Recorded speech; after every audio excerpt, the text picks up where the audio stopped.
हमारे बाद इस महफिल में अफसाने बयां होंगे। हमारे बाद इस महफिल में अफसाने बयां होंगे। बहारें हमको ढूंढेंगी, बहारें हमको ढूंढेंगी, न जाने हम कहाँ होंगे।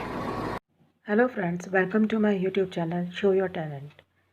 वीडियो आगे शुरू करने से पहले मैं आपको ये रिमाइंड करा दूँ कि मेरा यूट्यूब चैनल सब्सक्राइब ज़रूर करें और साथ में बने बेल आइकन को भी प्रेस ज़रूर करें, ताकि जब भी मैं अपने यूट्यूब चैनल पे कोई भी न्यू वीडियो अपलोड करूं तो उसका नोटिफिकेशन आपको तुरंत मिल जाए। दोस्तों, acting king, tragedy king Dilip Kumar, जिनका असली नाम मोहम्मद यूसुफ खान था, वो अब गुजर चुके हैं। मगर उनके किस्से अब फिर से चर्चा में हैं। ऐसा ही एक किस्सा है उनके नाम बदलने का, क्योंकि उनका असली नाम तो मोहम्मद यूसुफ खान था। फिर वो दिलीप कुमार कैसे बने, आज इसी वीडियो में हम ये जानेंगे। मुझे तो होश नहीं, आप ही मशवरा दीजिए। मुझे तो होश नहीं, आप ही मशवरा दीजिए। कहाँ से छेड़ूं फसाना, कहाँ तमाम करूं। इस शेर के साथ दिलीप कुमार अपनी आत्मकथा की शुरुआत करते हैं। निश्चित तौर पर जब भी हम अपने विषय में कुछ लिखते हैं तो एक कसक बाकी रह जाती है। क्या कहूँ, क्या ना कहूँ। कुछ कहने से किसी का दिल तो नहीं दुखेगा, या कुछ कहने से बात तो नहीं भटक जाएगी। यूँ तो कला किसी मजहब की गुलाम नहीं, लेकिन कला का और व्यवसाय के तालमेल में बहुत से समीकरण होते हैं। दरअसल कई लोग शायद ये ना जानते हों कि दिलीप कुमार एक संपन्न परिवार से ताल्लुकात रखते थे और फिल्मों से उनका नाता कोई नया नहीं था। इस बात का अंदाजा इसी से लगाया जा सकता है कि राज कपूर, जिनके पिता उस वक्त के स्थापित अभिनेता थे, दिलीप साहब के बचपन के मित्र थे। ये बात सच है कि फिल्मों में जाने को लेकर दिलीप साहब के पिता सख्त लाल गुलाम सरवर खान बहुत सख्त थे। उस वक्त फिल्मों में हीरो बनने के लिए संघर्ष कम था, क्योंकि उर्दू की जानकारी, खूबसूरत चेहरा मोहरा और ठीक ठाक हाव भाव भी योग्यता के दायरे में आते थे। ये काबिलियतें दिलीप साहब के पास थीं, बस डर था पिता की नाराजगी का। 1940 के दशक में दो घटनाएं एक साथ हुई, लेकिन कम ही लोग इन दोनों घटनाओं को जोड़कर देखते हैं। हम सभी जानते हैं कि फिल्मी दुनिया में आपसी खींचतान की पुरानी कहानी है। ऐसे में इन दो घटनाओं को जोड़कर देखे जाने की ज़रूरत है। एक तरह से यूसुफ खान का फिल्मी दुनिया में पदार्पण और देविका रानी द्वारा उनका नाम परिवर्तित कर दिलीप कुमार करना, इन दोनों घटनाओं में संबंध है। सब संदर्भों के जरिए इसे आसानी से समझा जा सकता है। ये दोनों ही दिलीप साहब के बायोग्राफिकल नोट्स हैं। एक उनकी ऑटोबायोग्राफी और दूसरा उनके ऊपर लिखा गया एक बायोग्राफिकल आर्टिकल। अपनी ऑटोबायोग्राफी में दिलीप साहब देविका रानी से उनकी मुलाकात के बारे में बताते हैं।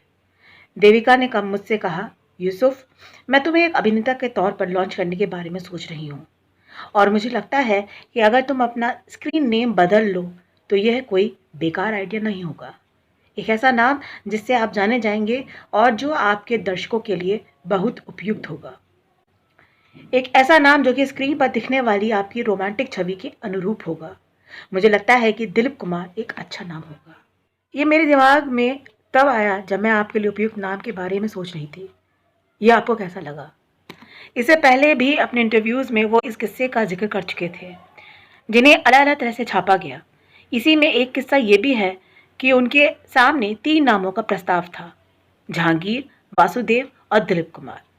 निजी तौर पर दिलीप कुमार को जहांगीर नाम पसंद आया था, लेकिन देविका रानी को दिलीप कुमार नाम ज़्यादा पसंद था। दरअसल ये सिर्फ उनकी पसंद ही नहीं, उस वक्त की ज़रूरत भी थी। उस ज़रूरत के बारे में बताएं उससे पहले दिलीप साहब की बायोग्राफी के एक और किस्सा जानने को मिलता है। दिलीप साहब का ये भी कहना था कि पिटाई के डर से उन्हें अपना नाम बदलना पड़ा।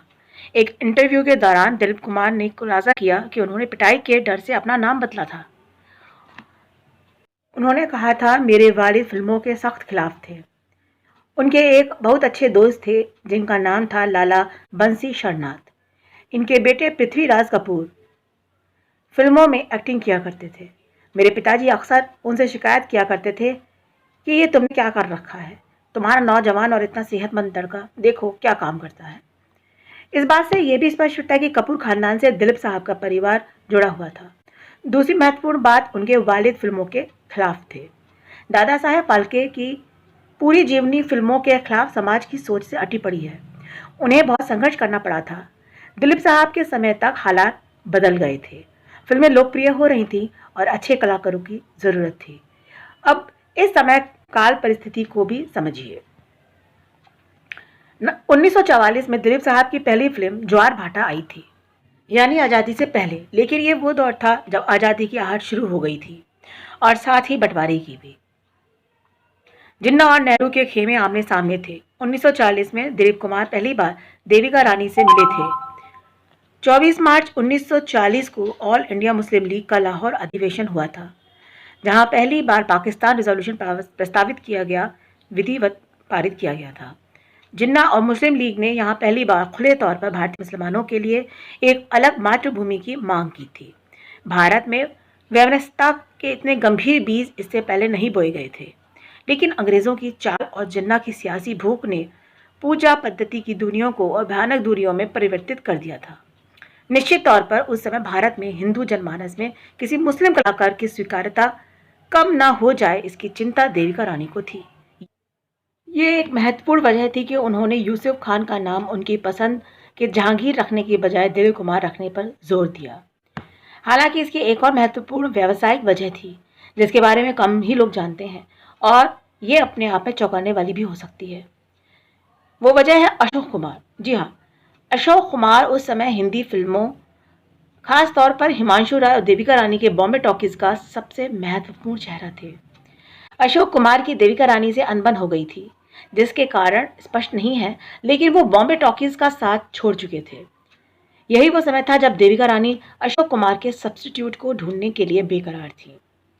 इधर एक परिचित डॉक्टर के जरिए यूसुफ और देविका रानी की पहली मुलाकात हुई थी, जिसमें दिलीप कुमार की भाषा पर पकड़, उनका अंदाज और एक्टिंग में आने की उनकी ललक देविका रानी को पसंद आ गई थी।